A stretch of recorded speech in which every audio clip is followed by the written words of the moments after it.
เ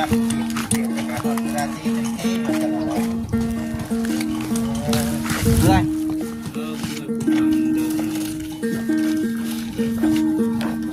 ชาชาทั้งสิ้นด้วยด้วยจ้ะในจ้ะด้วย โซ่โซ่เต้ว่าจังได เอาขึ้นนี่ เอาขึ้นเอาโซ่ โอเคโอเคโอเคพอแล้วโอเคโอ้โอเคเอาพลังนั่นเองเนาะแล้วพ่อ จักพลังพร้อมดิจักพลังจักระทึงเนาะ มาบาดอีกผสมมานานี่เนาะ ผสมประสานพลัง ภาษาลูกแม่บาดเดียวภาษาบ้านเองบ่เข้าใจได้นี่ดิ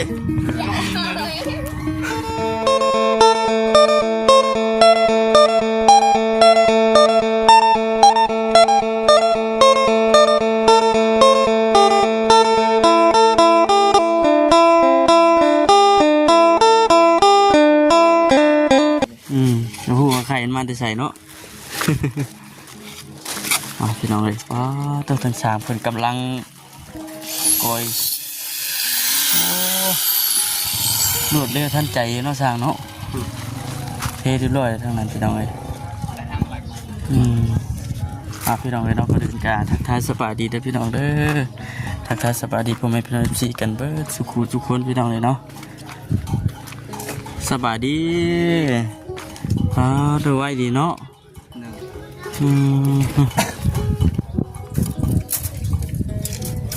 รวดเร็วทันใจพี่น้องเลยเนาะบุกเกินเนาะอันเบาจะว่าบุกเกินมื้อนี้จังเนาะปฏิเทจะรอบประจังนี่ ไก่ในลัก เป็นอัน คุณ ตามอีกของกลาง ตัวเราก็ยาวอยู่ให้อันสร้างๆเพิ่นพังจะมือเมื่อยไปซั่น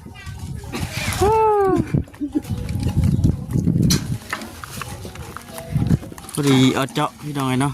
งามคักเป็นยัง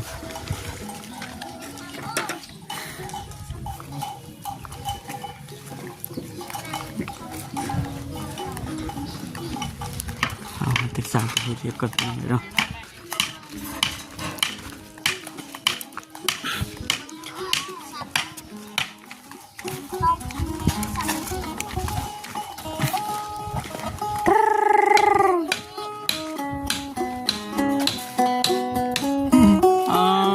เถอะ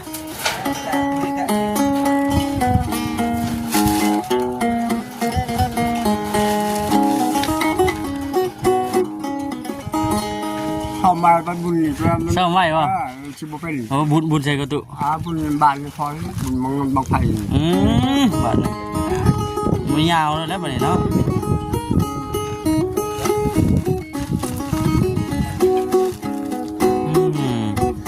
ซ้อมไว้บัดใกล้ชอดบุญเลยยังอีกจังมือโอ้ยยังลายมือแล้ว6 มือ7 มือแล้วโอ้1 ขึ้นมาเด้อเต้นน้ำกันนะ มาเต้นน้ำกัน มันเสียหนึ่ง มาเต้นน้ำกันดิ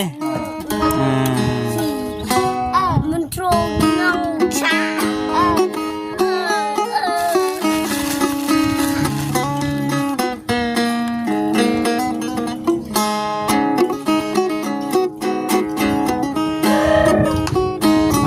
ยาวเลยนะ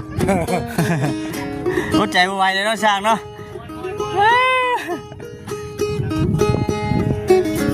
อะไรเซิงดูอะไรเซิงยังพื้นนะ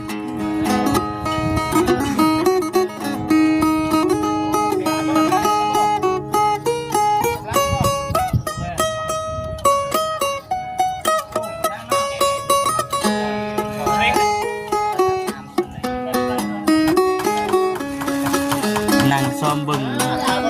สร้างคนเห็ดเรือนแน่เด่นพินให้สร้างคนพังแน่เขาดีใจได้อยากแดดได้อยากเขาแดด เห็ดเรียกไปพร้อมพังพินไปน้ำเนาะมันจะมวนตีเผื่อพ่อนมันคือที่นี่แล้ว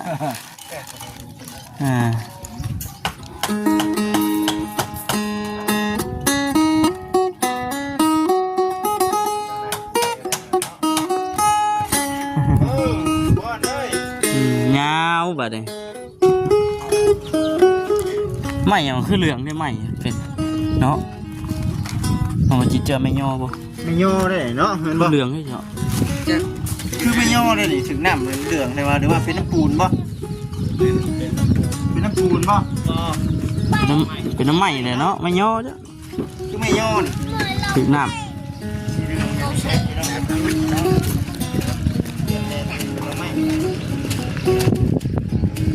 แล้ว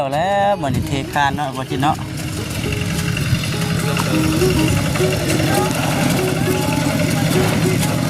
มันทำเนาะ ไม่ได้ง่ายๆจะดิที่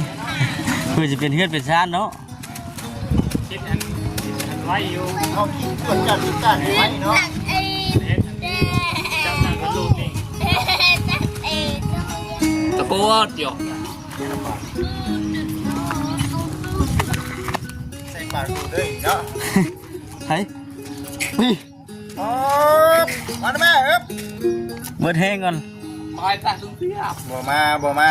นี่เลยเนาะ ยก นี่ ต่อได้ไหมบ่ เพื่อมันไหลลมอีก จับระดับน้ำตอนนี้ปัจจุบันนี้ก็อยู่ที่เพื่อนผู้เฒ่าอาโจยคือเก่าพี่น้องเลย เอ็ดดูหน่อย ดูไว้ครับว่า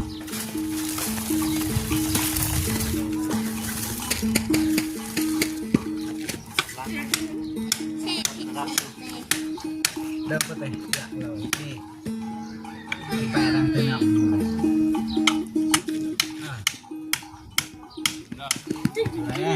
จับชาเด้อนะแต่นี่ชาดีเว้ยชิวด้วยมานับเกี่ยวกับคนราศีที่มันจะอะไรเรื่อย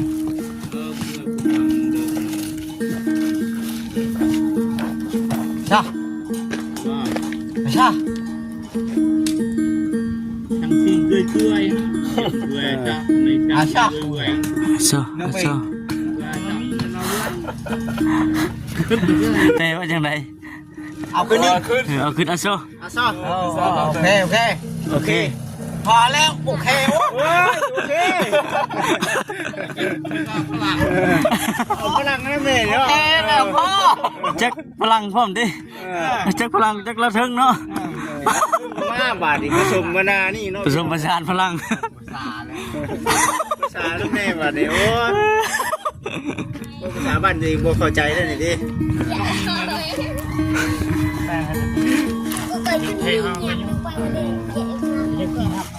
ดีหันเนาะเอฟซีจับตัวกลางมานี่เนาะขึ้นชาชา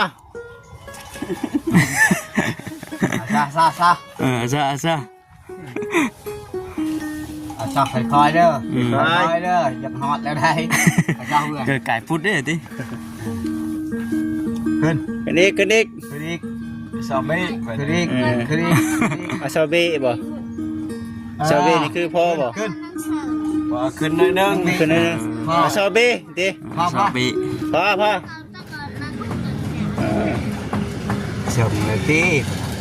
เสิร์ฟเลยเนาะตอนนั้นเนาะ พอดีเป๊ะได้ได้ เตะเลย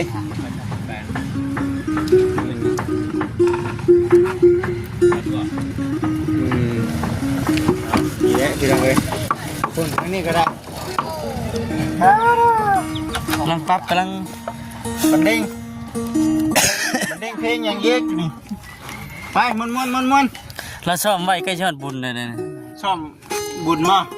บุญไฟ เอาเงาบัดเงาลงสักบัด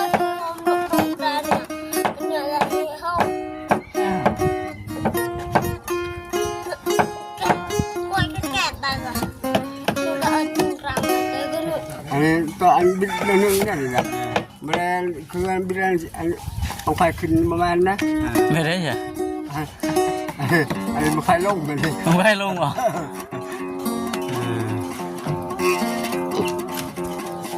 ปักสายแบบบ่มี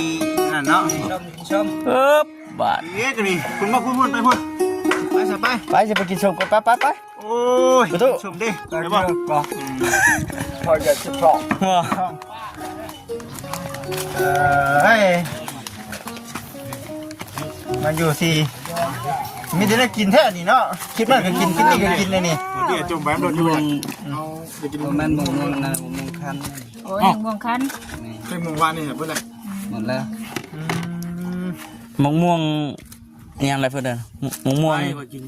ก็เคยกินมาใหม่ยังน้องวานนี่น่ะ ไม่ใช่ ใบยัง ใบกระท่อนทำบ่ ใบกระทอดใบกระทอดมากินกับมะม่วงเคยกิน ใบ บ่ กระท่อนใบ เคยกินบ่ใบกระทอด เบิดได้ใบกระท่อ ข้าวน ตั้มแล้วก็ข้าวต้มเลย ตำแล้วก็ต้มให้กับมากินกับมะม่วงมัน มันกระท่อมบ่ ม่วงต้องบ่ไม่ใบกระท่อมไหน โมเมนบ่ บ่เรื่องใบหยัง ม่วงต้องบ่ ใบกระท่อนหมากกระท่อนเห็นแต่ใบก็ต้องนะ กระท่อนฮะ ต้มแล้วก็ต้ม มา เจียว เอาพี่น้องเลยโชว์กล้องก่อนพี่น้องเนาะดูแล้วคือมากความสามารถแท้หลายอย่างหลายแนวเราเห็นในพี่น้องเนาะเห็นยังอีกเลยบาดนี้ตุ ก็ขึ้นได้แล้วก็เนาะก็ขึ้นไปเลยบ่แล้วนะเฮ็ดเท่าแล้วคนได้เนาะเท่าแล้วแล้วจะได้อยู่นำมาใช่จะได้อยู่ไว้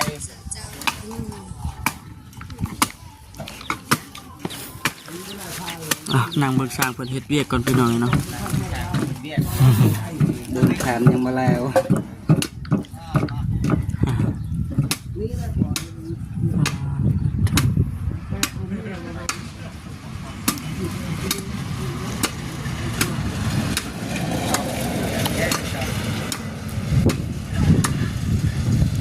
คือสิบ่มีแล้วบัดนี้เนาะตะปูแล้วบัด ตะปู ออกว่าได้ว่าตะปูเก่าอ่ะ บ่ได้แล้วเนาะ จังหวะลายเถื่อปัดว่าบ่ได้คือกันจันมีก็ ที่มันอยู่น้ำขี้ดินขี้ดอนไว้ได้เนาะ โดยบ่มั่นใจทั้งวันนะลายเถื่อปัดอยู่แต่มีดอกเวลาบ่เห็นเนาะ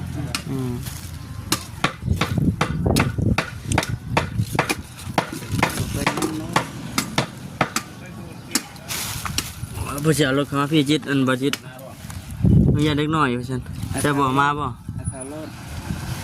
เขามาไว้ที่ มาไว้คิดก่อน ยาเล็กน้อยอะไรเนาะ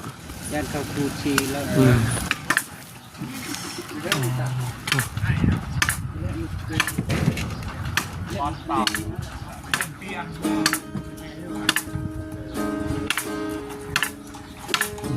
เสร็จพี่น้องเนาะ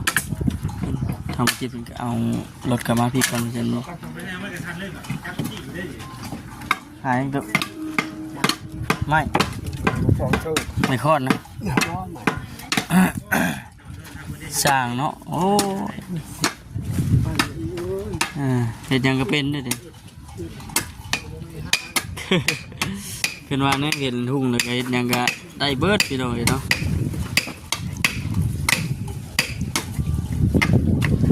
อยากแต่โมเห็นว่าจัน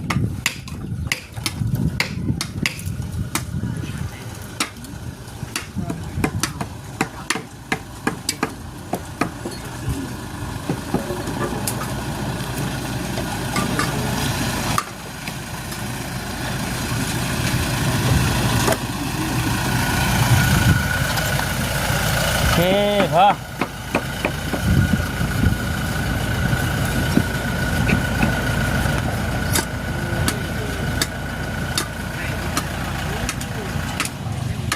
อีกเจ้าหน่อยพุ่นละพี่น้องอีกเจ้าหน่อยสิพากันเดินทางกลับว่าซั่น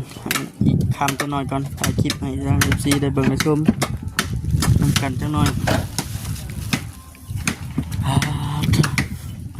คำนั้นก็เริ่มมีลมพัดเย็นแล้วบัดนี้พี่น้องอากาศก็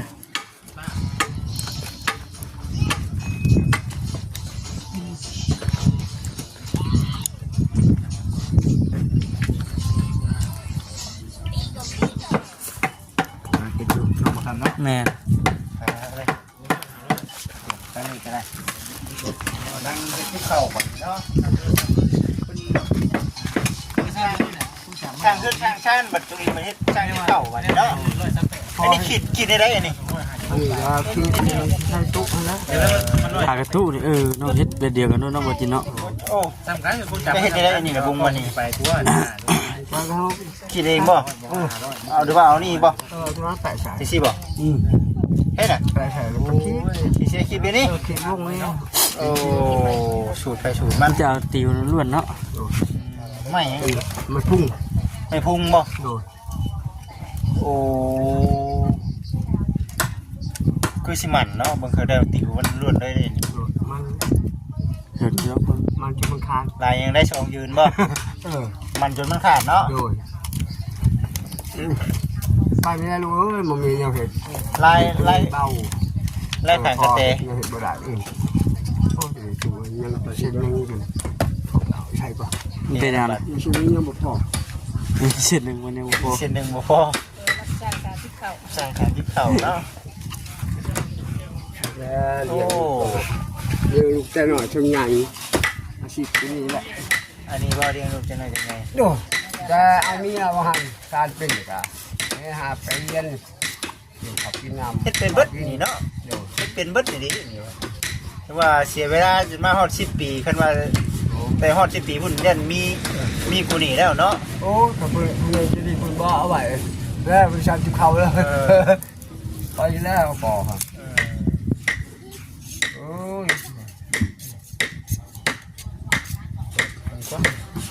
ตาเพิ่นเห็นหุ่งแล้วเพิ่นบ่ เป็นหยังก็เป็นเนาะนะกันตาหุ่งนะ สิกี้เนาะ ยากแต่ตาบ่หุ่งเลยเนาะ สมมาตา ทำว่าในว่าทำคนตายก็จะบอดเลย เฮ็ดหยังก็คือกักไปเนาะ แต่ บ่ได้ดอก จะก็ง่ายหาเก็บไปประเด็นเนาะ โอเคพี่น้องมีก็สิจบคลิปก่อนเด้อพี่น้องเด้อว่าถึงจะเด้อเนาะในก็จะดีมีแฮงพี่น้องสบายดี